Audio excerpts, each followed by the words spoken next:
Hello everybody, and once again welcome back to How to Guide YouTube channel. Today in this video I'm going to show you how you can change your phone number on OneXpert app, so make sure you follow my step till the end.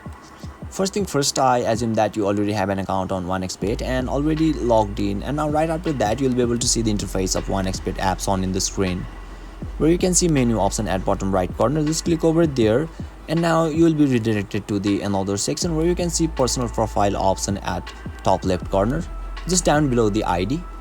Just click on it and now you can see your phone number. You can simply click on change option, which is at right side of your phone number, and you will be able to change your phone number successfully.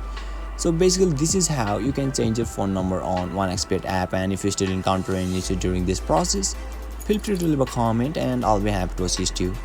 If you found this video helpful, please give it a thumbs up, and if you are new to this channel, make sure to hit the subscribe button and set the bell icon to on so that you can stay updated with our latest content.